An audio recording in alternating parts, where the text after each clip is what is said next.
Hey everybody, Min Chuck and Chip here with another video from Disney Heroes Battle Mode.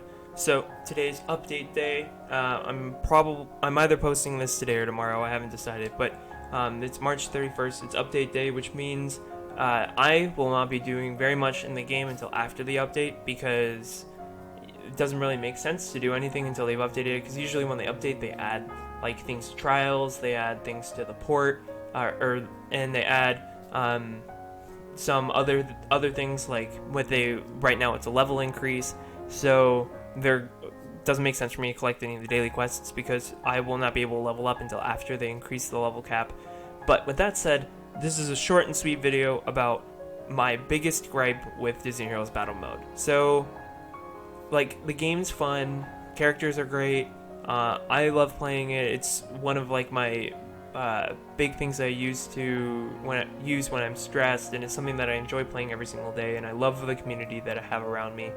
But they do a level cap increase every 4 to 6 weeks. It's usually more like 4 weeks. Basically every month you're gonna get a level increase, and every single time it gets exponentially harder to level up and exponentially more expensive to get your characters up to a high level. So something that I have kind of like been working with it on and off, like before, and for the last like 5 or 6 updates, I just stopped caring about getting up to the level caps or even near it. And I've just been trying to get as many characters once they released, because I knew red skills were coming, so I've been trying to get as many characters as I could to red. And I have like a good chunk. I don't have all of them obviously, and I'm missing quite a few that aren't even close. But it's extremely frustrating when I don't even get close, and every time I try they just increase it 5 times, and then you have a whole new level set of badges, and every single time they update the badges, it adds completely new badges. So some of them are old ones that you just have to do like 10 times now, and some of them are completely new badges that they add with the new chapters that now there's no way for you to get any of them until after you're already at a high enough level to even beat those campaigns.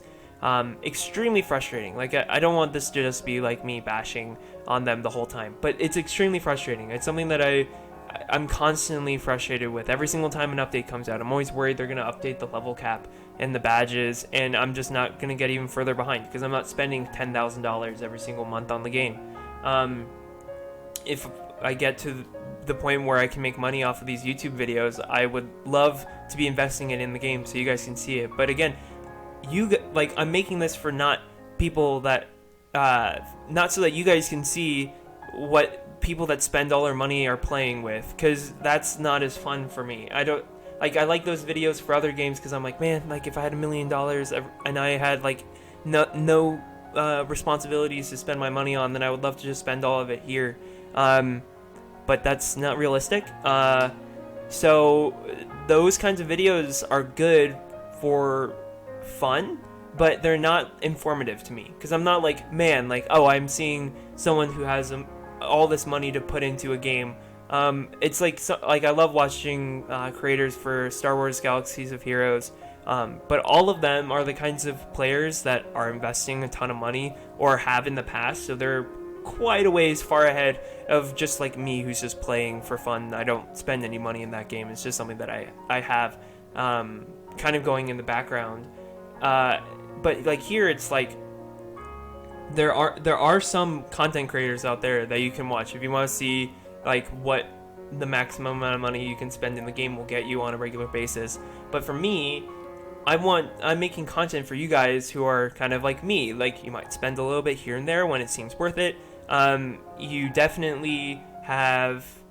You're definitely playing and you're trying to keep up with in little ways, or you're new to the game, especially because there are a lot of new players.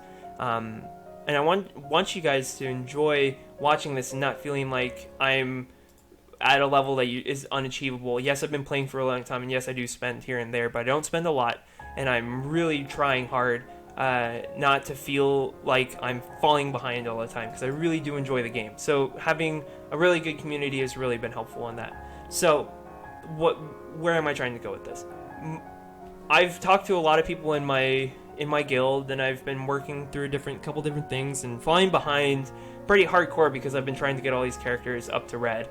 And they're like, you know what, just stop trying to get all the characters up to red. Like, that's an unattainable goal right now because you're so far behind and the levels just keep increasing. Instead, just focus on getting 15 to 20 characters. So 15 because you need that for your Guild War and for Coliseum, and then maybe like 5 to 10 other characters, because you never know. Like, some characters are going to be boosted for invasion, some characters are going to be off duty for heists that day, some characters are also going to be off duty for Guild War. So having only 15 is really going to restrict you, because then you're going to be left with throwing in some not as good characters you haven't invested in.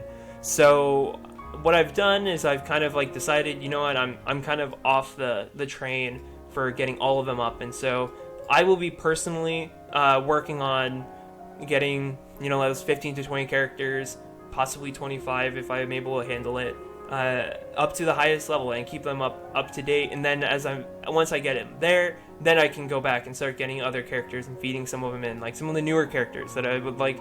Personally, I love Dr. Facilier. He has the best kit I've seen for a really long time. He's super fun, but I don't have him very high, and it would take a long time to get him up to a competitive level. So instead, I'm just going to work on these, and while I'm getting them up, once I get them all up to, I guess now it's going to be 170 R7, which is ridiculous, then I can go back and kind of work on building those up. But if you want to know, these are kind of the ones that I've decided to work on. They're right here. You can just kind of like peruse through them. I might have to work on getting a couple other random characters up in order to get the last badges. So Piggy, I need her badge on, and Scrooge, I need his badge on. But all the other ones, I have their badges and their hero friendship campaigns done, so I'm just going to be investing in them.